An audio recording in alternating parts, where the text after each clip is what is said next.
Leslie? Hello, can you hear me? We can hear you. Can you hear us? I can.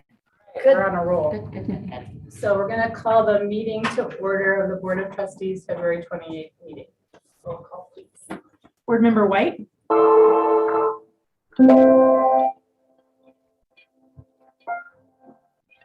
Oh, you just lost me. Yes. You can't hear us answering? Can you hear us? Okay, now I can. There was just a little bit of a glitch there. Okay, Jackie just took roll call, so we marked you present. I am present. I'm here. Thank you. Do we have anyone for public comment tonight? It appears no. Okay. We're going to move on to the consent agenda with approval of last meeting's minutes. Any discussion, question, conversation? Motion to approve. Second. We have a motion to approve and second. All in favor? Aye. Hi. Motion carries. This might be a fast meeting, people. Don't slow down. No, we're on a roll. All right, Mike, any electrical? Sure. utility Turbine 7, that valve that we've been working on, it's held up a little bit. They're waiting on getting some chroming done on it. They're waiting on another vendor down there to get it in line to get to them. So hopefully they'll keep moving forward. I did check with Dodge again on this truck. We are 23 days out from it being a full year since we've ordered that truck. I thought you were going to say we're 23 days out from Yeah. getting it. So what are 23 they days. saying now? I did not get a response from them today. I did contact another dealership and asked if I ordered a truck today, what would it take to get that? And they said that they're going to order in May, then they'd have trucks in October. So I'm waiting to find out what we can find out here and see if we're going to have to say. With all the same customization that you. It's same, yeah, I mean, I'm giving you just kind of the basics type of deal, but that's what I was told today. So hopefully I'll get a response back soon, what's gonna happen. I mean, if it's coming or not coming or what, because we need the trucks 6 months ago. Does he say what the delay is? It's just the whole COVID, back to the delay, everything's delayed on vehicles, such, there's just the Kind of. dealerships or there's Mean- nothing on their lots. Is it like four? What is it? They're 1-ton crew cab four-wheel drive trucks. I know. Just Ford. Oh, no, Dodge. Dodge. Yeah. So, Mhm. more to come, hopefully on that. We're also West Side Sub, you'll see come through here in the next couple months. Batteries, replacing those as part of the capital. It's been 17 years, so we're doing that project. And then we also just today started back into tree trimming now with the weather a little bit better and such. So just part of the annual maintenance that we do. So other than that, that's all I got for now. Questions for Mike? Thanks, Mike. Lou on the water? Yeah, I was wondering, I know Deb and I. Yes, I got it. I Okay. finally got it to work. Okay, and I was entertaining any questions on the couple proposals, if anyone has any now on the proposed rate increase, if you want, or any of the other questions on the project updates or anything else. I've got that here, the information here to share with you again if you need it. Otherwise, I have a 12 o'clock and a 1 o'clock meeting tomorrow morning on streetscape. Tomorrow afternoon, 12 o'clock tomorrow and 1 o'clock. They're hoping to start next Monday. They've called in locates to take and put in a driveway into the parking lot out here because they'll be going from First Street on Salem and going to Howard. So they'll set up to take out that street first, get the street out of the way, lay the water main, get it pressurized and bacteria tested and do the taps. And then that block, there aren't just a few other minor alterations and they'll be able to pave it. So they're hoping to get and then go north on Howard, but we'll find out more tomorrow on that. But they were supposed to start today and they pushed it back a week. So we'll see if they're gonna push back some more, if they're gonna start next week on that streetscape thing as far as the new water main installation. That'll be the first thing that's done. It's the deepest. So do you guys don't do that? Nope, right? nope, it's underneath the Underneath. streetscape contract Yeah. on the blocks that are being done and in the alleyways. So then we'll be into that now then. Does the Until- weather have to be a certain temperature? Are we supposed to be having decent weather now? Well, they said now next week, the forecast is gonna be more like normal. March usually starts out in the low 40s and it ends in the upper 50s. It's the biggest range of temperature change of all the months of the year, the 12 months. So, and they're just hoping they have an unusually warm middle of March and then go after it. You know, obviously they're gonna go through some frost, but they're gonna take all that dirt and haul it away anyway and bring in rock. So that's, they're thinking that won't be an issue. Yeah. They'll just be hauling away chunks of frost, basically.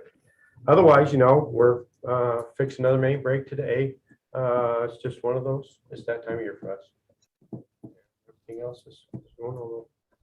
I have a question for you. It's not water related though. I had somebody ask me about sewer and I'm like, Lori, I cannot hear you. sorry, I'll use my big girl voice.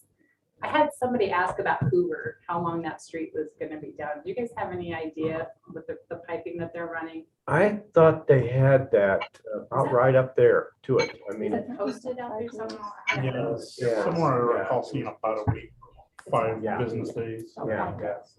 5 days. Thank you. That's I the just estimate, wasn't yeah. able to answer the question. Obviously, it's not under our campaign, but there it goes back to people don't know whether we're water or sewer. Because it's water recovery now. So it's, you know, Thank you. Mhm. So it should be open then the next week? Yep, as long as the project goes as planned, yep. Okay, yeah. And they're not predicting any rain, so Yeah. they're Which there we didn't. sun up, sundown, you know. okay. I will pass that along. Thank you. Any other questions for Luke?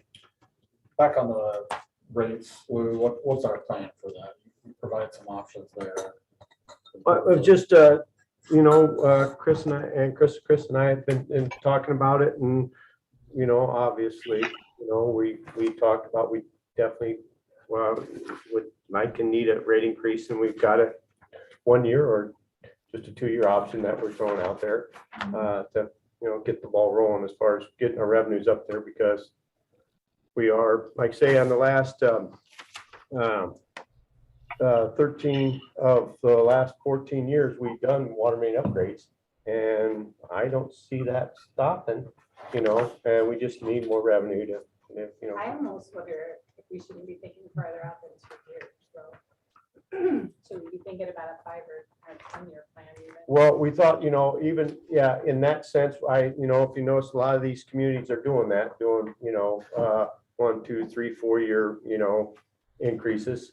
But I thought, you know, that if we got something down and then we'd have more time to, you know, get the option, maybe next year do, you know, more than, you know, 1 year at a time type thing.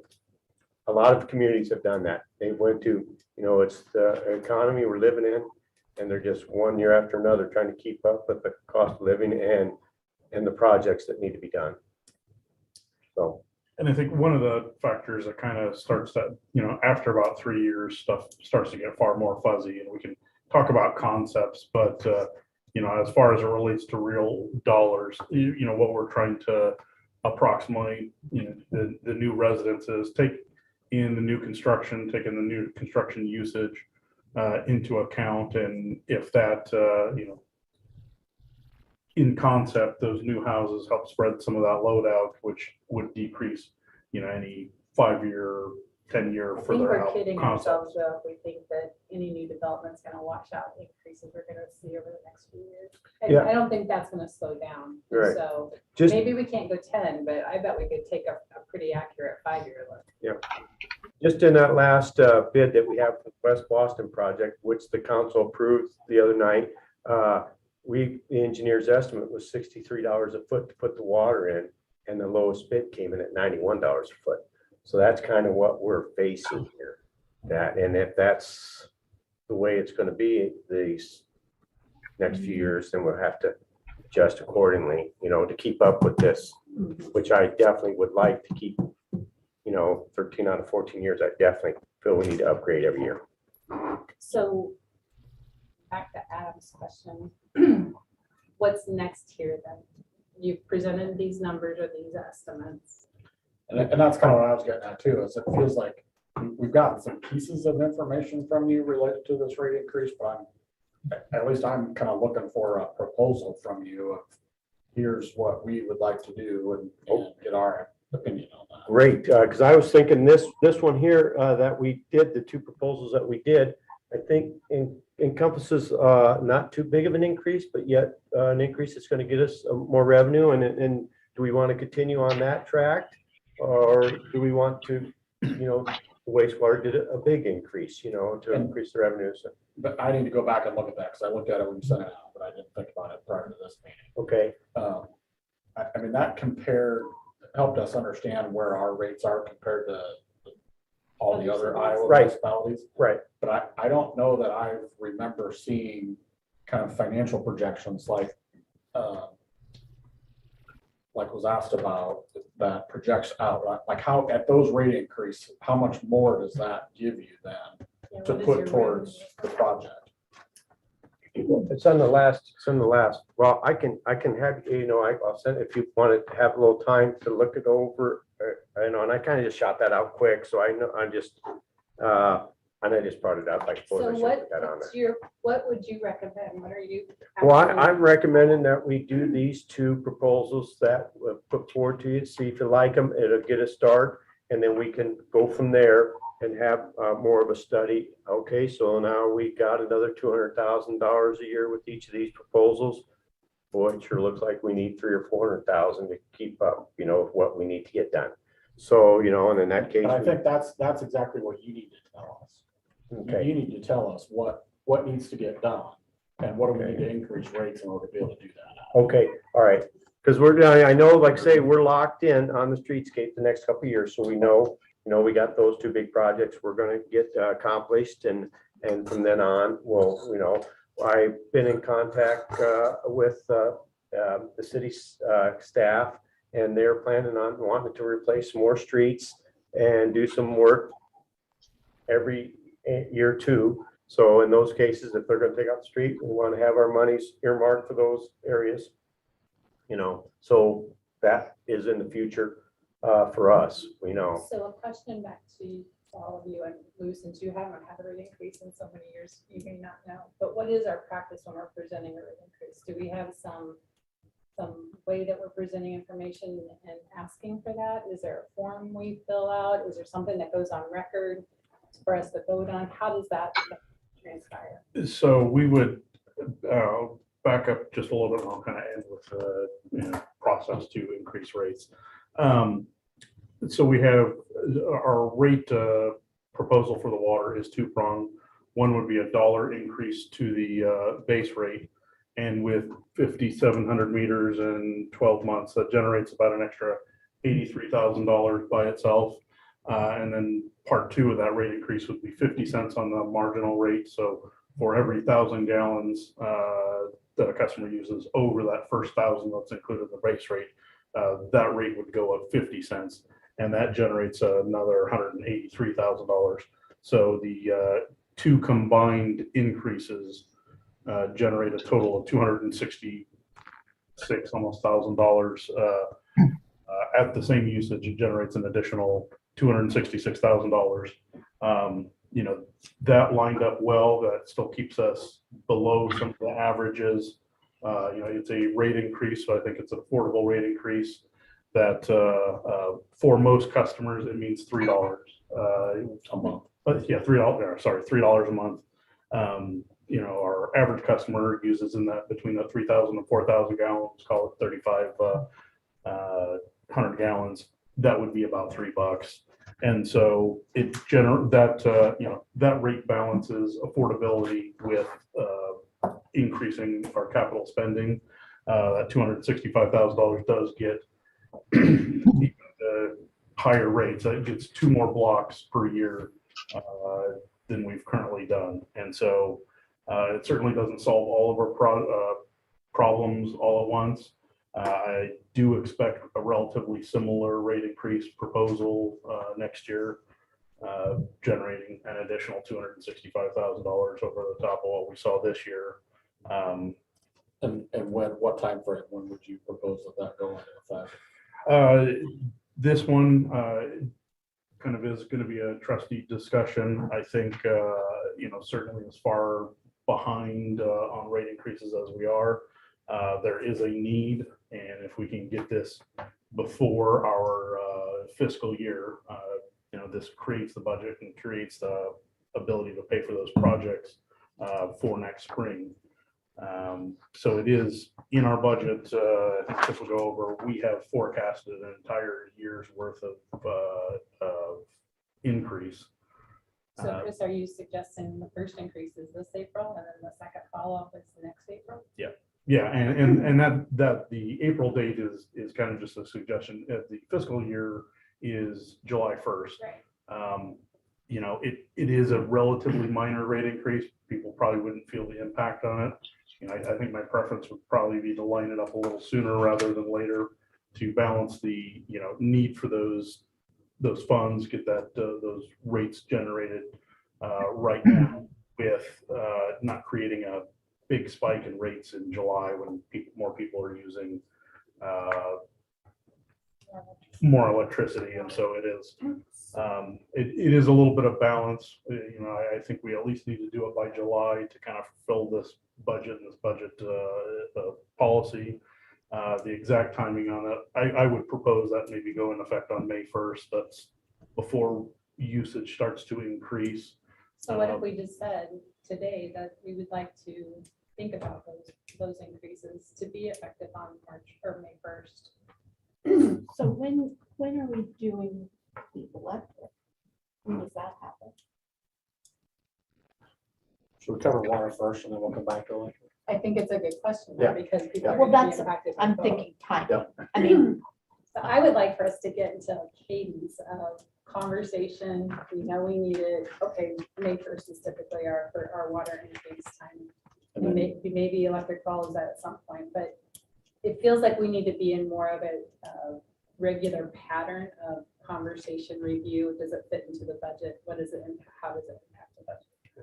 You're gonna go to that, but talk through process once, just because Lori hasn't been through that. Yeah, so again, the budget is built around that, and that's kind of the conversation we're gonna have, with that budget discussion. Should the trustees, agree and do, want to move forward with that rate increase, there is it's a 2-meeting process. We would set public hearing, potentially at the next meeting, and then that meeting following, meeting all the publication and, various stuff that Jackie would handle. We would vote on it in the meeting that follows. We can make that, Do we have to do a public hearing for that too? yeah, so we'd set the public In that second hearing, meeting. in this one, potentially the meeting on the 14th, we'd set a public hearing.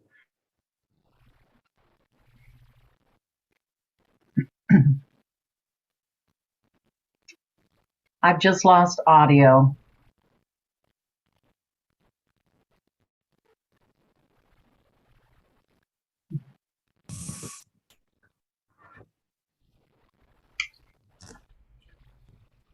There's should something. we try and call her? Okay, it's back. Okay. So at our next meeting on the 14th, we set a public hearing on the 28th, and at that meeting, we vote on a rate schedule that would have the updated rates, and those would go in effect 30 days from that vote. And so we could have those in effect for the billing that would be effective, or the billings that would be rendered on May 1st. So Jackie, what pieces then do you administer as part of that? I work with Chris on getting a public hearing notice created and sent to the paper. Then just verify that it got published, and then afterwards, I haven't been through a water one either. Is it like the fiber ones where we have to publish the rates then after they're Yeah. set? Yeah. I figured. And we publish those where? In the Indianola Record Herald. Yeah, so it takes us 2 meetings and 60 days or for in effect. Which is one of the reasons I brought it up tonight, just Just to confuse us. to say, okay, so we talked about it a little bit, let's get this I baby think rolling. we're all supportive of how you're thinking about it. I think what we wanted to see is just formalized. Okay. Is that fair? Yes. Other questions? Leslie, any other questions for Lou? No. Seems Kurt's out. Chris, do you have a? Yeah, just to update, Kurt finally took some vacation and kick him out and push him down the road, but he is getting back. He'll be back tomorrow. So they've everything's been running well. Work has progressed. Installations are as aggressive as ever. Certainly slowed down a little bit because of the weather, but they are using temps where possible. So we do have kind of a list of properties that we haven't been able to install because of the various frozen ground weather conditions. So as the weather turns, we'll be focusing on that bit of a backlog as we're kind of incorporating the new season of our new customers, as well as those temp drops become a little bit of a secondary priority, but we certainly want to get those taken care of before people start mowing lawns because we get immediate outages. So good time for Kurt to take a vacation. It's gonna be a busy, He won't be able to otherwise. Yep. So we have the resolution for the work to be done to the water resource recovery facility. That just really rolls off our tongue. Do you want to go through that at all? Yeah, that's we approved that project or accepted those as part of our last meeting. These are accepting the bond, signing the contracts, and some of the formal process stuff that weren't available for the last meeting. And so this is just a little bit of a cleanup from the decisions we made in the prior meeting. Any questions for Chris regarding?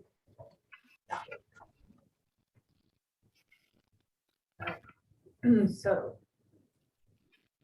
we have a motion to approve the resolution approving the construction contract and bond for the fiber extension to the water resource recovery facility project. So moved.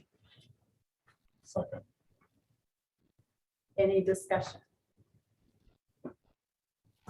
All in favor? Oh, sorry. Board Member Forbush, Yes. Smith, Yes. Hoyt, Yes. White. Yes.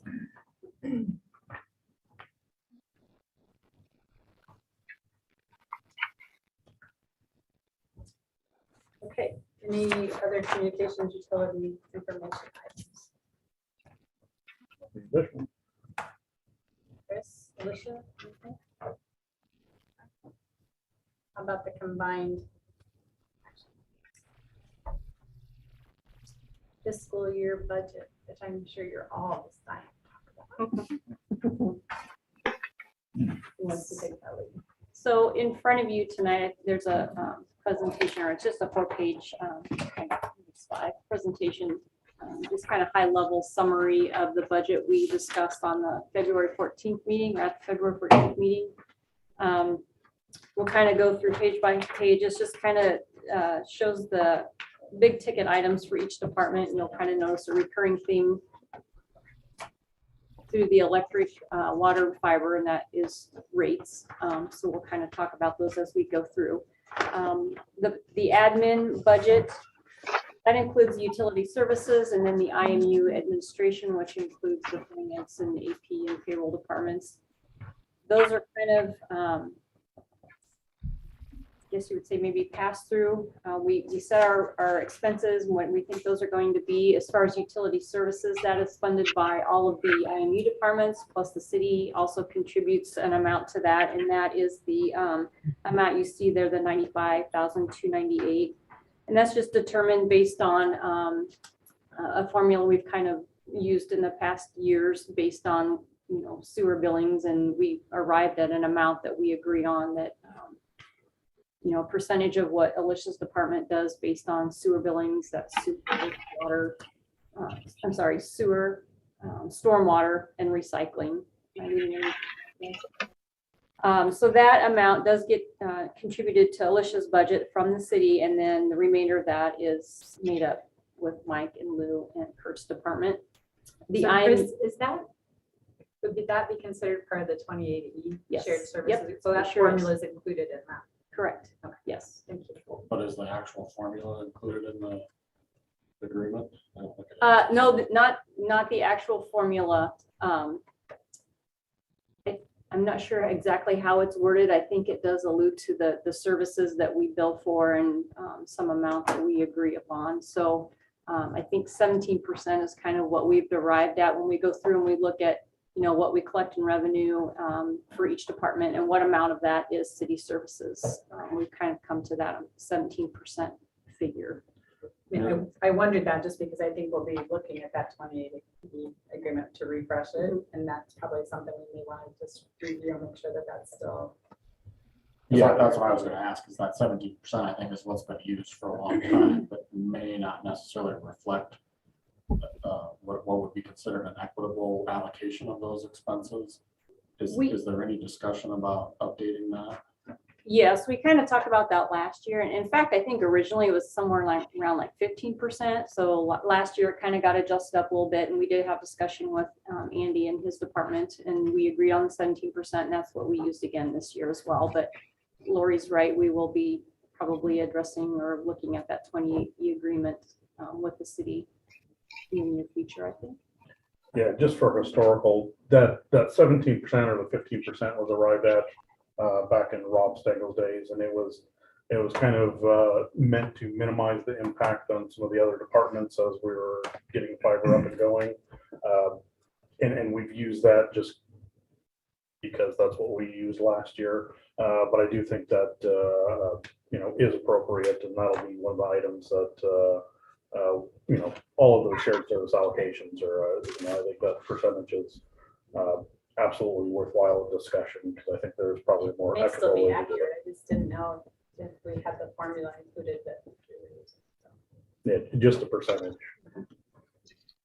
And then so just going on to other share, I know you're probably gonna talk about other stuff here in a second, but just thinking about their shared services as a whole, this allocation of the utility services is one piece of it, but there's also still some IT costs that IMU is paying to the city, is that correct? Yep. And then is there anything else from a shared services standpoint?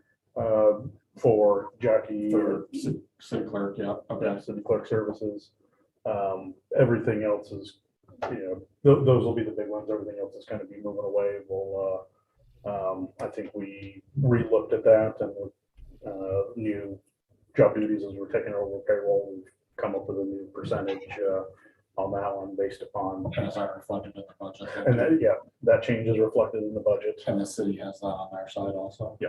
Okay. And then there's the HR piece of it as well. So, and that really hasn't changed much, because those duties that are kind of listed that the city HR person does for IMU employees, those really haven't changed a whole lot, because most of that does have to do with insurance renewals and enrollments and that sort of thing. So, and I think a piece of that was employee headcount, and there really hasn't been a lot of change, in numbers on the IMU side. So that's stayed pretty stable as far as how we determine those amounts that we pay for HR services from the city HR director. So then the IMU admin budget, which I said includes finance, accounts payable, payroll, and then we added the IT, some IT staff just recently. That is funded just by electric, water, and fiber departments. So the city does not contribute to the IMU admin budget. So. And as far as expenses, again, this will be kind of a recurring theme through all the departments. We do budget in 3% cost of living and a 10% increase for health insurance premiums. And just a note on that, we do have a meeting set for March 16th to start talking about health insurance renewals and that sort of thing. So It's in that meeting. that'll be Chris and myself. And then on the city side, I think it's Courtney, the HR person, and probably Jackie and Andy. Is that it? Is that typically? At what Oh, and Holmes Murphy. What Yep. point do we engage Holmes? Yep. they also come to that, they'll be at that meeting as well.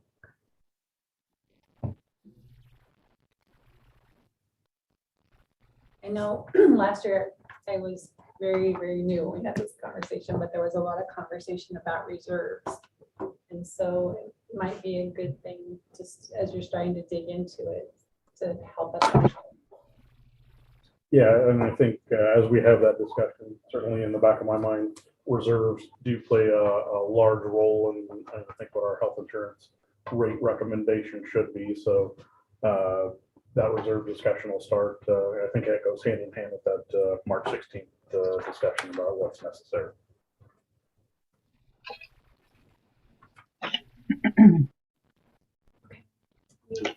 On the admin piece of that, and go on to the fiber piece. In the fiber budget, we did include or budget for an increase on video rates. That is included in the budget. The other kind of big drivers of that piece of Kurt's budget is just, you know, the projected number of additional customers each year. The dark fiber leases, and then fiber install fees. And the fiber install fees, those are just kind of like, for example, last year when they had the big event out at the balloon field, they called and asked us to get fiber out there, and we were able to do that. And we charged an install fee for that. So that's what. Because normally on residential, we don't charge. Correct. install fee, right? Yes, Yeah. yes. So is that a one-time fee and now it's at the balloon field, or every event has to pay that one-time fee? It's a one-time thing. It's installed, it's ready to go. Future events is set up to go now, so. And then on the expense side, again, the cost of living and the health insurance, percentage that we budget for. Kurt factors in bandwidth, wholesale bandwidth costs and the changes in that. And then I guess one more recurring theme that you'll see is just, the increased cost of goods that we try to get in to operate. So, and some of the timing issues that we have with that as well. So you probably mentioned this, but I missed it. The proposed video rate increases.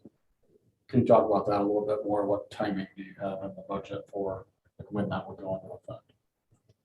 Chris, you kind of worked with Kurt on that more than I did. Can you field that question on like how we arrived at that? Yeah, that $5 are contracts typically are either July 1st or December 31st type of expiration. This $5 is really to recapture some of the stuff or some of those increases from the settlements that were expected through the end of the year. And there's a couple of contracts that are still outstanding, waiting on those answers we should hear about those through June 30th. So those rate increases, we'll start incurring those costs. Some of the costs we've already started incurring, and some of those will be increased costs as of July 1st. And so the timing of that rate increase really needs to be right around July 1st. Go through the same process that we do for water as far as public meeting. Yep. All the rate changes follow the same process, and if we so choose, can be the same meeting. The public hearing, the publishing of the public hearing, and then. And this would only be for those that have the TV service. Yes, to be clear, the TV and more specifically the expanded package, those expanded rates, the various providers that are in that are the drivers for that. So it wouldn't be in the entire group, but the expanded package is our largest subscribing package, and so it would affect the most number of video customers and video only. So are we good tonight to say that we want that to be in effect July 1st? Yeah, I think, as we look through the budget and you look through some of that detail, you'll see that video does tend to be nearly that is a loss leader. There's almost no profit in this, and we're passing on costs. So July 1 for that. So we just need to think about that on our calendar backing up. so we get the right things to happen. Precisely. Yep.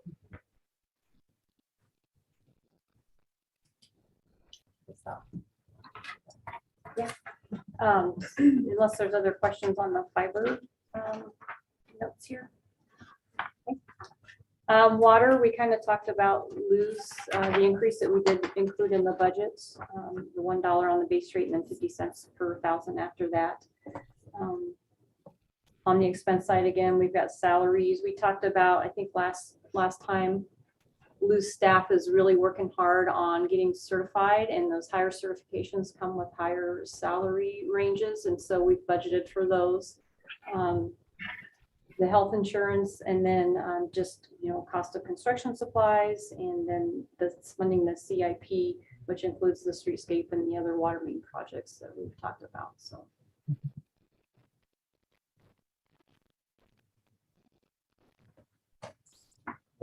CIP means different things. What do you guys? Oh, capital improvement projects. So yeah, It's construction in progress. that's that too. On the electric side, we did budget for the 4.9% rate increase. We talked about a couple different scenarios, I think, in the last meeting. We know that means wholesale rates are going up 6%. And so we did, I think, land on the 4.9% for the increased retail rates to our customers. And that would be effective the whole year. So it'd be go into effect before. Yeah. July 1. Yeah, we're going to incur the cost. The rate increase at the wholesale level was for billings after April 1st. So any of the billings after May 1st would reflect that cost. So I think that kind of matching the cost or increased cost to our customers with the increased cost of our wholesale electric would get us at a May 1st timing on that one as well. So when you say that, it'll reflect on the bill that comes out May 1st, Correct. correct? Yep. So we follow the same timeline for both electric and water. Yes. and does that create any extra process that we need to do? It's just posting two separate increases. And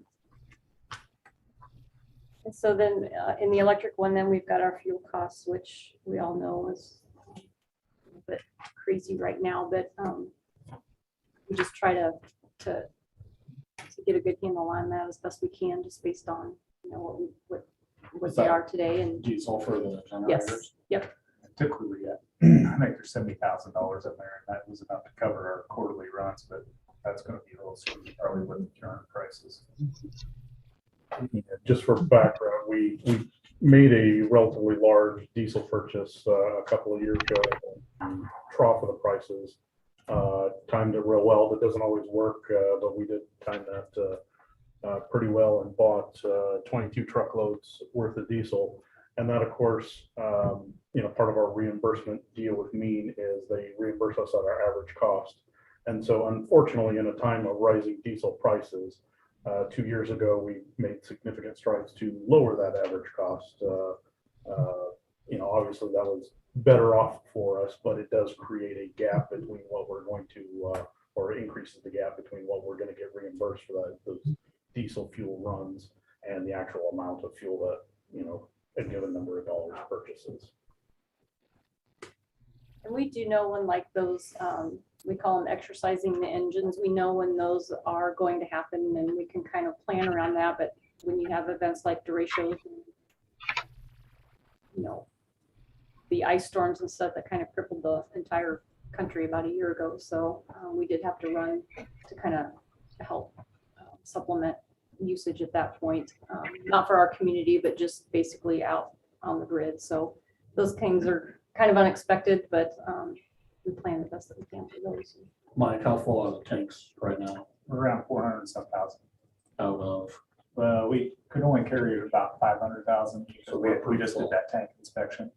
And so so we're pretty full. on the one, we're not, if we could take what's out of one, because we've got a couple feet in the other one, so we don't have corrosion occurring there, we could throw that on top. We're not quite full. We're probably around 90% full total out of one 500,000 game.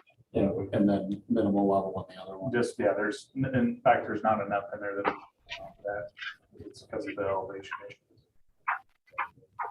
400 usable 1,000 gallons out of them. How long does $400,000 service? I just- Gallons service? Yeah, we usually keep enough to keep us so we can run 2 days with one turbine. I'd say if we get it served, we had to run 24-hour period.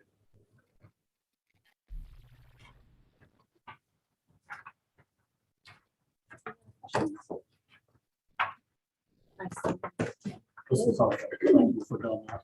Leslie, any questions you might have for Chris Longer? Nope. Good job, Chris. Had some help, so thanks to everyone. Good job, everyone. So tonight we need to set the public hearing date for this, Not for the rate increases. We need to hold the public hearing for the budget. right? And then vote on the budget as it appears in your packet. So tonight was a public hearing for the, I'm confused on what tonight was. It was just our review. You still need to do the public hearing. We still need to do it in the next meeting. No, That's tonight. tonight. Yeah. Yep. Okay. I better get in the packet then. I'm paying attention to the conversation. What's in the packet is just kind of the state certification forms that are required that we fill out, and then the city also uses that, incorporates that into their budget. So that's, we always need to kind of complete our part of it and approve our budget so that the city can incorporate that into theirs and meet their deadlines that are coming up in March. Chris, the other thing I saw is so we are planning on borrowing 1.6 million to fund the Page 16. fiber projects. To fund the potential Pella route. And so that, Okay. so That's I not didn't. the South Dakota project. That's the. correct, yeah. And so there's a capital project that matches up with that one. Okay. So we don't, if we don't do the project, we won't do the borrowing, and it won't have amend the budget to reduce the 1.6 out of that. Got it. Okay, so help me with process. You just need to announce that you're opening the public hearing. And then, given nobody will comment, you will immediately close the public hearing. And do I have to read the resolution when I do that? No, just say you're opening the public hearing, and if there's anybody that would like to speak on this issue, then they can speak now. We're opening the public hearing on the budget of fiscal year 23. If there are any public comments, we will entertain those now. Seeing that, Seeing no comments, we will close the public hearing. And then I think I always forgot to do this, but it's possible that you could get written comments in too, right? So I think I always forgot to do it, but we should ask Jackie if there's any comments that didn't. she's got. Not, yeah. So written to you prior to the meeting. Yeah. And so none of those today. No. Okay. So then we'll call it. Nope, now you need to get a motion for the resolution approval. We have a motion to So approve. Second. Board Member Forbush, Yes. Smith, Approve. Voight, Yes. White. Yes.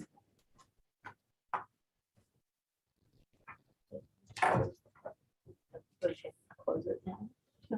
She already did. Oh, you did already do that. There were no comments. Okay, that was very good. but- She's doing I get into I a mean, conversation. she assists so I with forget. I got what you meant. Okay, we're gonna move on to the general manager job description. For any discussion, we had discussion on the job description 2 meetings ago. And Chris was gonna go back and look at some language. Leslie had pointed out our physical requirements might need to be addressed. And I think both Chris Longer and Chris DePlank got some response from our attorney, and that's now incorporated into the description. So any conversation or question about any of it or that particular addition? Looks good to me. Move to approve. Second. And this is a simple motion, so we can approve this. So all in favor? Aye. Aye. Those opposed? Okay, motion carries.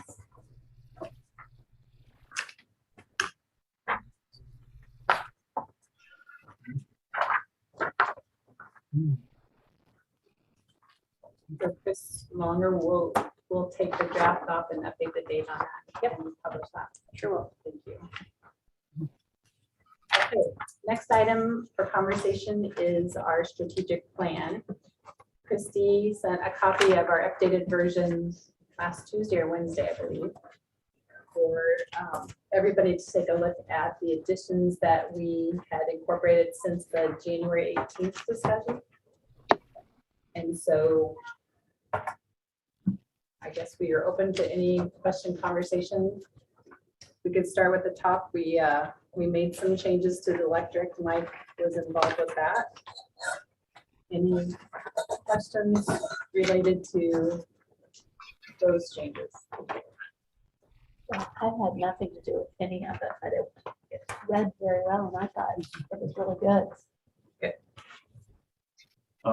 Just a point of clarification for me. So under goal 1.1 On the electric section. on the electric section. So then parentheses 1 underneath that was really related to a maintenance schedule. And then in goal 1.3 on the next page is really talking about maintenance also. I don't know if those were duplicated or. They were intentionally separate because we talked about overhead and the underground maintenance of the section. So Mike can talk about, but we specifically added that section. Yeah, the other maintenance kind of on the other section kind of goes into our transmission or some of our other equipment as well. But yeah, we talked about the importance. We not only got overhead underground projects going on, but we also have, aging underground that needs to be updated. And so we felt like we should separate those out so it doesn't get lost in the shelf. Thank you. I just didn't read close enough. Yep, that makes sense. Good question. That was one of our attempts is to add some clarity into those particular sections. Okay, then any questions on the water? That was what was next. I don't know that we made any changes since the last conversation. What is, I do have a question. On 3.2, what is RO, I maybe should know this, RO, what is it? Oh, okay, gotcha. I was trying to make it a technical. We're trying to make it a water. Yeah. I gotcha.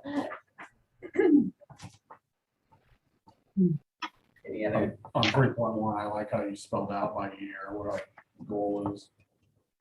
I don't think that was in there before, was it? I think we had examples, but I think they added some. Yeah. more. Filled out a little bit more and kind of defined it. I had it, et cetera, showing a little bit of a path.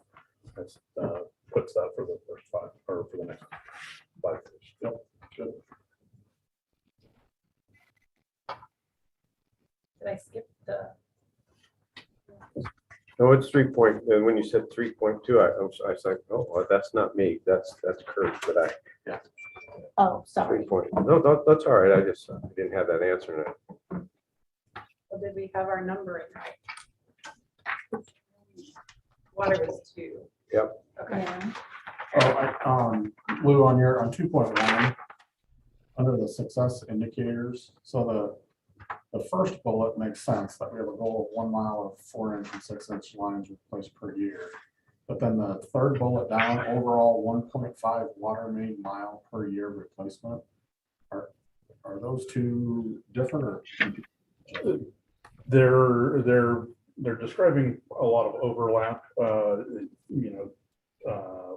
We have a specific plan to get, to prioritize the 4- and 6-inch lines.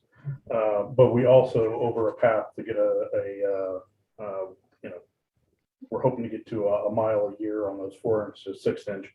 But even beyond there, we could probably get to a 1.5 to somewhere between 1.5 to 2 mile to reduce our infrastructure age miles. We got 100, we got about 100 miles in there. The service life is typically 50 years. So this really kind of had to do with Lou's presentation last time. It incorporated all those lines, not just the 4 and 6. Right. Yeah. And so that makes sense. The first one is just the 4 and 6 inch Yeah, lines. yep. The overall, now that you put some context to it, there makes sense. Okay. It might be good when we actually publish this to include some of those maps that you used Okay, for some clarity, because I do think when people pull it out, it might help with all right, we'll do.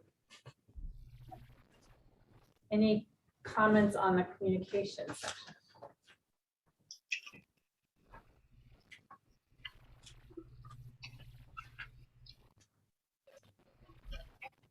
How about moving on to goal 4 with the combined utilities administration? This was an ad from the last time. We sat down and talked about kind of the work we did around the electric. We talked about some investment opportunity. Chris, do you want to talk about this one? Yeah, and we moved that, I guess the big driver of this was electric, but I think it does apply to communication. So we kind of moved it as a standalone goal. Some of those items we talked about specifically. We currently own some transmission. We own the transmission about 22 miles between our substation as well as out to Bevington. Those are good investment opportunities. They do have good statutory returns, and it's tough to right now. Any of the investment on that equipment, we earned statutorily 10.4%, I think. Or did that change for this year? It's 10.2. Or 10.2. It is a worthwhile topic to explore when we can get make investments to own transmission in this case to get good returns. That helps us create non-rate based revenue that helps lower those operating costs. Operating costs or investment or capital project work. Precisely generates some of that funding that will lower those amounts. So we thought it worthwhile to point out both water doesn't necessarily have the same kind of investment opportunities, but I think we see that in both fiber and electric. And we always look at those in the back of our mind, with that transmission or with any of the fiber business opportunities. It's just a goal to kind of reflect that we're going to continue to do so, and that'll be one of our priorities. Do those opportunities come through IAMU, or how do we hear about it, get a chance to do these types of things? IAMU is one source. There's typically, they represent a lot of trades, including mid-am, where we find our resources. Or we own some transmission. We get some monthly revenue off near Minnesota. We get those from some of those regional transmission group, the MMTG. They're really kind of that trade group that's focused on that, and so they bring those opportunities, or that's at least a good place to discuss those type of opportunities for look at what other utilities are investing on. Not that we want to be necessarily bleeding edge or cutting edge, but when there's a group of municipal investors that are analyzing this, it does become kind of a reasonable and analyzed return. We can feel comfortable in looking at those investment opportunities, rather than your one-off business speculation type of. Maybe related to that, and this might not be the place for it, but are we involved in the right associations, bureaus, communities to help us maybe have those outlets to understand what's available or what's possible? I know you guys all have your trade kind of groups that you work with, but are we in the right ones? Are there others we should be exploring? Yeah, I think in general, I feel comfortable with our trade group representation. I'm sure there's one-offs and some maybe transmission related groups that are a little more focused on private investors. What But we about- do focus on the municipal Sorry. focused ones. What about like some of the lobby? That places where we should be understanding what's going on. I mean, where I go with that is because of the solar discussions we've had with some of the legislation that's possibly there. It's kind of AMU's role. That is their role. Yeah, IAMU has a full-time staff lobbyist that does provide us good information. You know, they keep us abreast on all the building proposals and progress, and you know, their role as a lobbyist, they get to chat with some more people and get a little better feel than maybe what you get out of paper. So yeah, for the laws and rules, that IAMU has been a great resource, and they do look out for the utilities, and their largest portfolio is utilities. So I think they do a great job of keeping us informed. So how do they communicate with us? Do they have a newsletter? Do they have an ongoing session that we participate in? How do we stay informed? I think all of those, we can email weekly, Weekly. Yeah, weekly or this time of year right now with it being the funnel, we get what's going on, what's making it happen, what's not.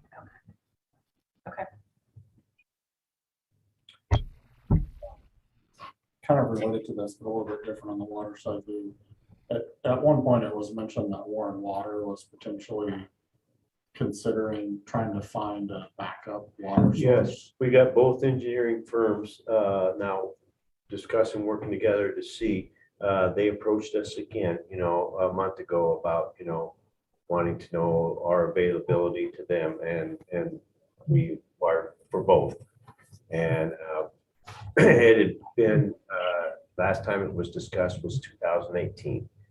And then, you know, it won't be an inexpensive, there'll be some cost to, you know, get the connections, but That would be primarily their cost, wouldn't it? well, they would like to share it because we would use them like they would, Because we would, yeah. Yeah, we give would us a both backup benefit too. each other on that. So like I say, the Warren Water Board approached their manager and requested him to get in touch with us and see what can be done on both ends. And then if something does come about on that, then we'll have to have that discussion too if we want to proceed on from our board standpoint. I don't know that it needs to be in here, but I think we want to continue to pursue that. I That's a agree. good It's thing. more of a business continuity. Yeah. Okay. Good question. Any other questions on goal 4 or comments about goal 5? Okay.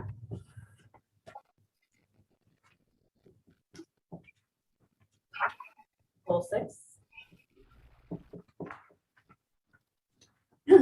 I have maybe an idea on this one. You guys have heard me say that we participate in the Southwest Iowa REC. And I got their newsletter this week, and they had an idea in there that I wanted to float by you guys. I thought it actually was a pretty good one.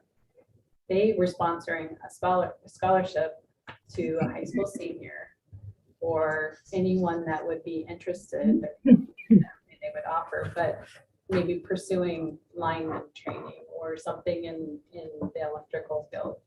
We talked a little bit in some of our conversations about doing things with more sponsorship, more kind of community involvement. And I didn't know if that was maybe something you guys would be interested in, maybe having more conversation on or exploring. I thought it was kind of a cool idea. Yeah, I think we'll have a kind of over the next 2 or 3 meetings. John Ann wants to meet, I think, with a couple of everyone, you know, one-off to discuss marketing strategies. That was one of the ideas, you know, she likes, and you know that's got some legs. Where you know she's kind of taking the lead on developing that concept and. So marketing would take on whether you would do a scholarship or not. I mean, it's more of a kind of promotional idea. I think she will look or Because I kind of in the thought of maybe building our pipeline. So I looked at it a little bit differently. But yeah, it does both. I think there's an opportunity to get our name out there and show we're a little bit more involved in the community and look for that, you know, local kid or the local scholarship participant. Certainly does benefit by developing that pipeline. You know, there's a lot of overlap in that, but, Well, that might be something for you guys to think about. If she wants to run with it, great, but I'd be interested in what Mike, Lou, all of you guys think about it too. Because it kind of just, that one in particular was about electric and linemen. There may be something that we want to address that would be more broad if we want to think about it. On 6.1, when we say apprenticeship, does that only apply to electric, or do we have apprentice opportunities in water and fiber?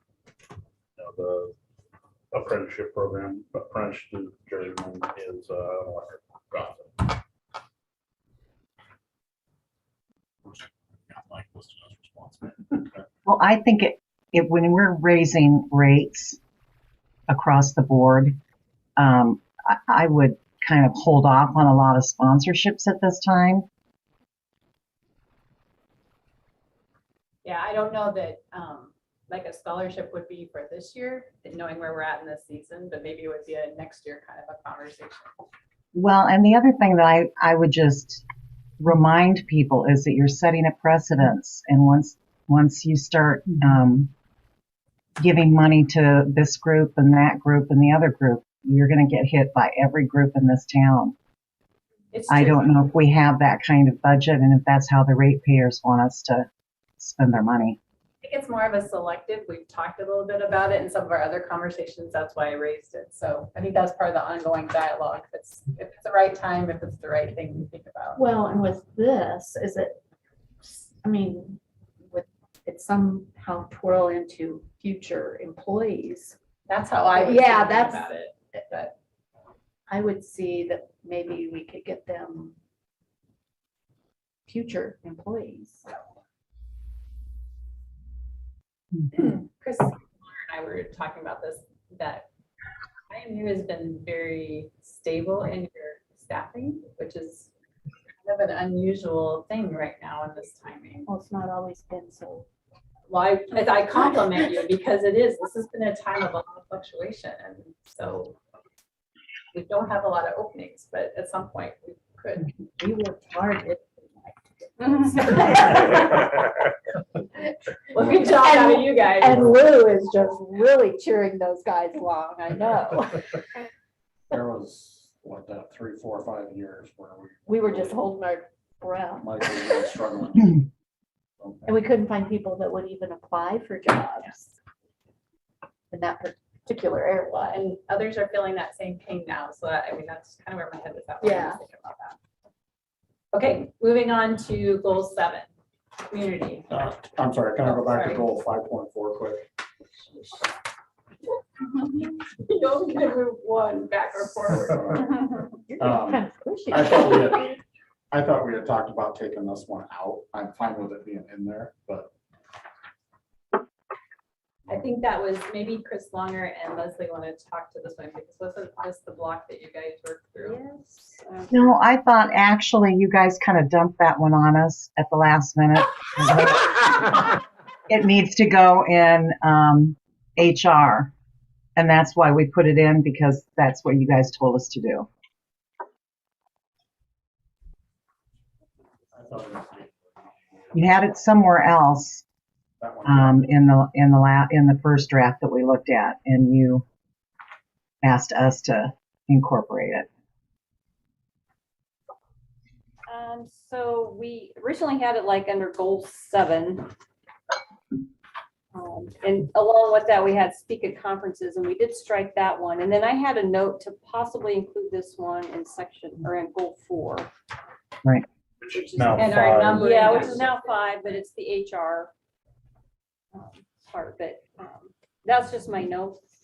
But if it's something that we feel should be struck from this, Well, since you're our HR rep, how are you feeling about this? From a staffing perspective. I mean, I don't know. I feel like when we are able to go to like conferences and networking, that sort of thing, it just kind of naturally happens. I think when we put in here as requested, I think we talked too a little bit about, I don't know if it's necessarily consultations, but just kind of getting out there and and go into different civic groups and such, like Lions groups, chamber, that sort of thing, and just kind of talking about utility and where we are and what we're doing. Yeah, I But think as far that as- landed in section 7, that particular thing you're talking about. Okay. Okay, so yeah, consultations for other utilities and all core service areas. Like I said, I think that kind of just naturally happens when we get back to going to conferences and user group meetings and that sort of thing. I think that's just kind of naturally happens in those So would settings. you strike it or would you modify it? Well, it's kind of more of a result rather than a strategy. If that's a goal or something that we should be doing regularly, I would say leave it in there. If it's something that we just kind of, it naturally occurs when we're in certain settings and not necessarily a goal and something that we need to keep at the forefront and pursue, and we can strike that. Well, there's a lot of, and I think for me, it was employee development, making sure that we're continuing to do employee development and getting the right training and certification. So especially like with Mike and Lou's groups where you have to have certain levels of training or certification to be able to do that. If we're continually managing that, it may not need to be a goal that stands alone on its own. If we felt that was a deficit, I definitely think it's something that we should probably incorporate in some way. And I think the original, I think it might have been me that suggested this initially. I'm fine with it coming out though. But it was more, okay, the Spencers or other communities that have municipal utilities, calling Chris because he's dealt with fiber and knows what he's talking about. That's what this is really talking about, not employee. 5-1. I agree. That's how it was in our strategic planning, how it came up, was the way Adam said. I was back on 5-1. Yeah, so I would kind of, I don't think, to Chris's point, that this is something that we as a board should expect. I think I agree. I think it comes up naturally. And I think it'd be very nice, but I don't know that it's a strategy that we should want by any direction. So are you, just to clarify, are you dropping all of goal 5 or just 5-4? Just 5-4. Gotcha. I was, sorry, I misunderstood. Is everybody in favor of dropping 5-4? Right. Any other questions or comments on goal 5? We hit 6. Second thoughts on that one? If not, we're going to go into 7.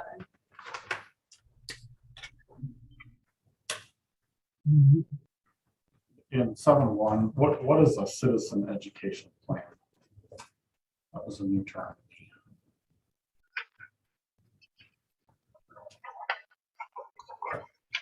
I don't use the M word, but kind of a it's more of it's not a marketing plan. Okay. But Is it a rate payer kind of? just to educate and inform our citizens a little better about what we're doing and how we're doing it, the various benefits of having a local municipal utility, and Can we just take out citizen education plan and talk about plan that drives communications with various audiences related to utility related messages? I think I'm fine with that. That's good. It feels like the audiences could be a little bit different depending on what topic.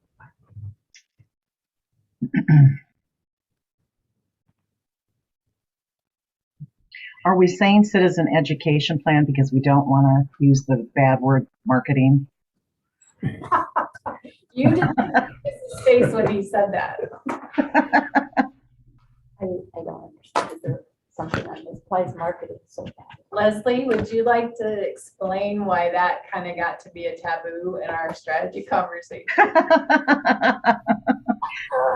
Oh, we are using education as No. Leslie brought that up a few times, and I think by the end of the meeting, it was a word that nobody wanted to talk about. Oh, okay. so we're using the word education instead of marketing. And it is accepted in in a little bit more. Okay, Okay, I'm fine. Makes sense. Anything else in section 7? Okay, moving on to organization goal 8.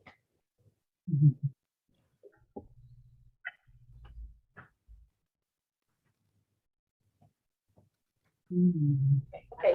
Oh, Can I ask a Yes, you question? may. So like, it talks about set annual budgets and all that. How often do we revisit this? That's a great question. I would say we revisit it, the plan probably annually with just a quick review. We may find that we need to spend more time if it needs to be updated. But I think there are goals that come out of here that are, we've set some timings. So depending on what quarter it might be, we might pull a topic out and one of us might speak to where we're at with the work we've been doing. So as an example, pull Mike out, that's my example. We talked a little bit about some of the mapping work that we wanted to do and try and have that ready in August, September timeframe. So we would likely bring that back for a discussion to say, this was our goal, this was the output. And we're starting to share it through our communication strategy. So like, would it be like, whenever we pass this, then a year from whatever that date is on the front here? That's how I've typically done it. I don't know how you guys have. I'm fine with that. And I also wonder too, does there need to be a final section of this that documents what you just said? That lays out, here's how Well, we. and I didn't know if that was something that needed strategies needed, if that was something that could be set there that to work on strategic plan yearly, on yearly basis or whatever. Well, and this, I think our strategic planning too is a good way of, we do employee evaluations once a year. This is doing an evaluation of the work that we're doing as a whole. And so I think when evaluations come around, this is kind of our way of evaluating the job that we're doing, and probably should be a part of a lot of different, our supervisors and our managers evaluations every year. It's certainly to be used as some of the goals, how the goals are derived and the evaluations are off of that. I would suggest that we would try to get back into our October timing with this because I think it can inform your budget season. And I think we're a little bit out of sync right now just because we had some delays in how we. But it feels like the review should happen more in that late third or like fourth quarter. I don't know if you have thoughts about that. I'm fine with that. Yep. The only thing I was gonna add is just going back to Chris's evaluation, we sort of put a hold on finalizing his goals. And I think now that we have this document more complete, we need to circle back to that. This and the job description. Yep. And so that was actually one of the things I was gonna talk to Chris about getting on our next conversation. So kind of tentatively October each year. Yeah. Is everybody good with that? Is there anything else that happens in our October timeframe, kind of back to regular things that happen during the year that this would interfere with?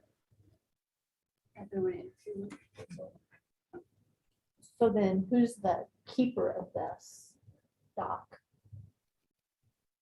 Chris?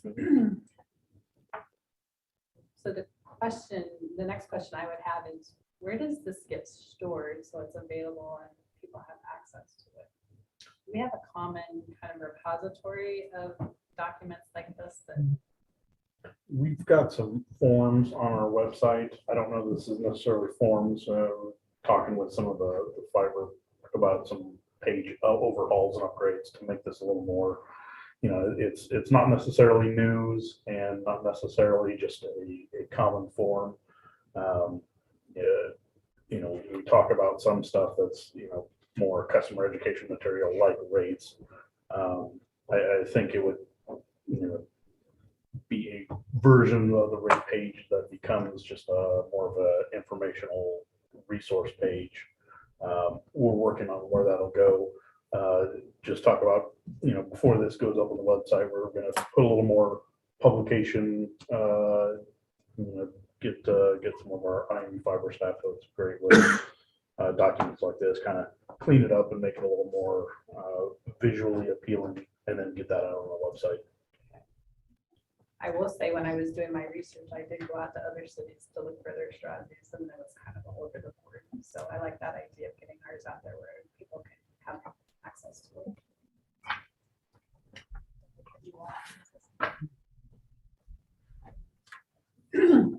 Must not have been very important. So now my question is, what, do we need to approve this? Does it need to come back to next meeting for approval? Can we approve it tonight? Yeah, Chris, how do you want to do There's only one change. It's Well, not we're on gonna the add- agenda to approve. Oh, I'm sorry, what? It's not on the agenda to approve. Okay, so we'll need to add it to the agenda for next time. Thank you. Yeah, with this draft, like I said, we're gonna put a little more publication effort in it, make that a little more visually appealing. And then when that's done, bring that back for approval. I haven't, when Kurt gets back, we'll work on that exact timing, and what it's gonna take and Well, what's. I would really like for us to shoot to get this out by next meeting. And we can do, I mean, if you want to kind of intermediate step of approval, we can approve this document specifically with those couple of changes, and then work on the, polished document. That's fine. At a later. The meat of what's in here is, I think, what we need to approve at the next meeting. Yeah, perfect. We can, Jackie, if you'll add that to the next meeting. Okay. That's the last item we have on the agenda. Get back to my list here.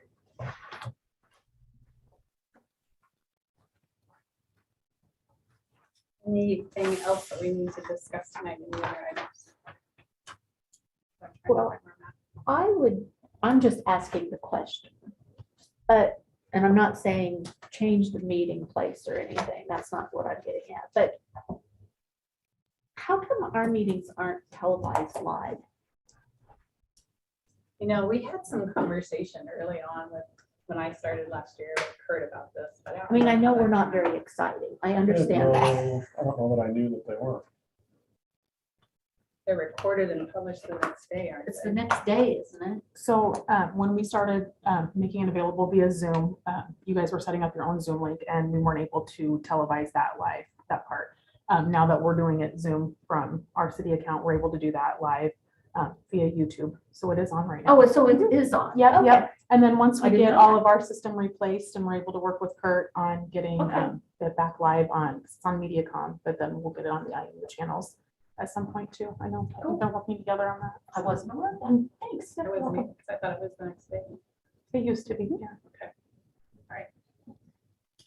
Any update on that legislation related to solar fields? That passed through the funnel. It's being discussed. It doesn't, frankly, I'm surprised it is where it's at, just given lobbyists never agree on everything, but I think every lobbyist that was in the utility field or farm or agriculture has, at least last week up to a point, everyone was against it. It did make it through its funnel, so it'll be on the House for consideration. The specific times and dates and when that be in effect, I think we'll probably have our project through any of those hurdles that would stop it, but IAMU and MEAN their lobbyists are both registered as opposed to that. There's a lot of industry, utility, and agriculture industry that are opposed to it. Is there anything more that we can do to push that? We talked to our own representatives, Brooke and Julian. Yeah, certainly, I've communicated with them specifically, about the solar project as it relates to what we're doing. When I was at the Iowa House a couple weeks ago, that's one of the topics that Brooke and I spoke about. She's certainly aware from an IMU perspective and from a local community perspective of the problems that we think it would cause. And I think she's sympathetic to those. But at any point, if you can reach out, I spoke to her in IMU's capacity, but if you have some individual feelings about solar and restrictions on solar, certainly would be appropriate. and I think the more people that do speak out against rules like this, the two specific rules that are going to cause us some consternation. It would mean any community solar project or a community scale solar project, meaning anything above a residential house, would need to be 1,250 feet away from a platted residential development, as well as cannot be on a farm with or agricultural property with a CSR rating of 65 or higher. So that, certainly in our proposed location, there are housing developments, residences within 1,250 feet of that. So this rule would, if we don't go through the process, and it'll look like we'll be through an approval process before the bill would restrict us from having it. But if for some reason that this process that we're going through on the solar doesn't work, and we'd basically be prohibited from going forward and using the water land for this purpose, because it doesn't, it falls outside of those restrictions. So if things do line up and we would progress, there's no chance that they would come back and have some sort of consequence on us because we went ahead knowing that this was in consideration. So long there's effective dates, and I don't know what those are, and there's enforcement mechanisms that are probably zoning and restriction related. Once you're zoned and functionally grandfathered, they wouldn't go back on you. But I would worry that if the project's only needs to be modified because right here is a problem for the panels that need to be moved. If that requires a new permitting process, well, now that would stop us from improving the field or making any, maybe not necessarily repairs or maintenance, but making any big changes to it, or adding or doing any substantive modifications. That would cause this rule or this law would perhaps stop that. And so that would cause future problems for us. And then related to that, just an update in terms of the solar project. Are we waiting for attorney review of those documents yet, or what's the status? Yes, Amy has those and reviewed. She didn't indicate anything material, but she was going to chat with, there's a couple of items that I had requested, like a first right of refusal on buyout, that it's not in that version. She was going to speak with the attorney with Waverly. I think he went through the same initial review, doesn't have any substantive changes or recommendations. So it's in good shape as far as that. But they were going to work together on, some of the proposals that we'd submit back. And, if they get incorporated or not, that'll be kind of up to us, but they're going to come up with the recommended language. So what timing then would you expect those to come back to us? So for the attorney from Waverly will be back. He was on vacation last week. He'll be back this week. And so Amy's going to touch base with him. And so probably towards the end of the week, they'll have had time to converse and consider everything. And so I think we'll have our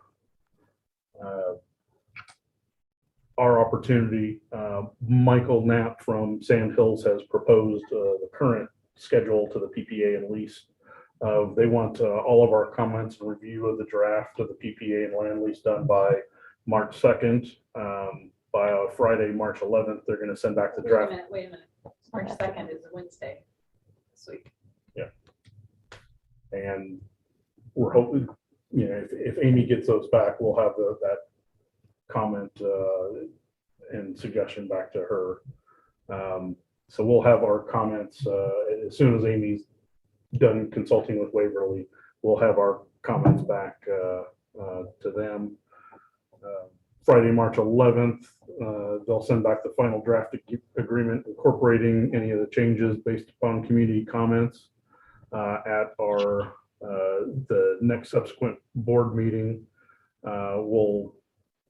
They'll look for motion and in the meeting, recording a non-binding verbal commitment to move ahead with the project. And April 15th, they're looking for the executed PPA and lease. So what you just said, would we be that approval would happen on March 14th? Yeah, on ours, I mean, that's a tight turnaround because that's immediately following. But I heard though that they were just looking for a verbal yes from us at that point. Yeah, yeah. So I don't think we need final approval by then. I think we can wait one more meeting for final.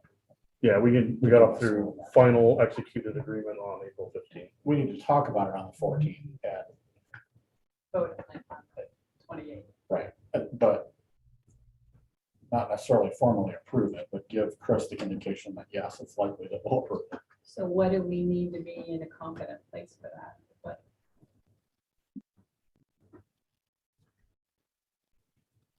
Do we need anything more than the, because there's two documents, right, a ground lease and a power purchase agreement? Correct. That's really our commitment, is leasing the ground and And Committing binding to- comes after that. committing to purchase power. And we have Mike built into the budget, capital budget, funds that he needs for so it's capital. really review of information we've already had. There's nothing new. Yeah, it's, I sent out to everyone for the review that, both the documents, the lease agreement. And like I said, And I prefer that it go through the attorney first and then share it with us again. yeah, as soon as we're done, we'll get that out there. And is there more? So Chris kind of verbally talked to us about the actual rates that we would pay under that and how over time it will end up being less expensive to purchase through this program than through the rest of Mead. Do you want or need more analysis or information on that? It might be good to review that, just so we're all on the same page and it's fresh. Yeah, I mean, I think since I sent that out, we're now proposing, and we saw a 6% rate increase. It's actually even a better deal now. Yeah, so we're actually starting out with the solar being cheaper. Now, of course, it doesn't pay for itself. The marginal rate is going to be functionally cheaper next year. The first power that comes out of this is now cheaper. So that those payback dates that I talked about that might be into 6, 7, and 8 years are now. Well, I think it'd be good to review those. Yeah, I can just, I'll update that sheet from my projections to kind of what we know now. Certainly they're affected by natural gas, but we're starting at, we're starting in the red, so, or in the black, as opposed to previously we're starting in the red. It would eventually make sense. So it's, I think the payback is better timing, and if you're feeling that natural gas will remain unpredictable for the next 3 or 4 years, as I think that's kind of the industry consensus. Certainly this incidents in Ukraine aren't going to improve the natural gas prospects. So I think this solar project still it looks great for us, and all my projections of it paying back in year 10 are now wrong because it's going to be in year 2 or 3. And this is just a suggestion really for both of you, but I'm also thinking about how we share this with the community and, really this. Is there, even if it's a brief, similar to the budget presentation, is there a brief PowerPoint that you share with us that lays out the important points that we've been talking about? Why would we do this? What are we agreeing to? What are we committing to? What's the Pros and cons and everything. Yeah. And I hope shortly, like I said, once we get through the comment period and get those back, we should have start to share publicly. And I think that'll, once we have those items that have been removed from confidentiality, and once those are public agreements that the trustees are consider, I think that's a lot of, in my mind, what drives some of this point home. And I've spoke with a couple of people that are generally opposed to solar, don't necessarily think it makes sense. I think those, from a financial perspective, those people are mostly, deriving their opinions from a financial and risk perspective.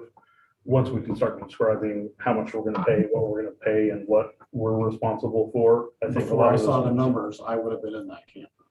Well, and I think it's unrealistic to think we're gonna get everybody to be in the camp that's for it. I think we're gonna have naysayers that will stay on that side of the fence. But I think having Something good to communicate. a Clear. summary of the information that can be shared publicly I agree. in a PowerPoint or, even if it's just 5 or 6 slides. would be I really think good. that and then ongoing in our newsletter, that would be a great topic and update. Yeah, perfect. So much for my short meeting.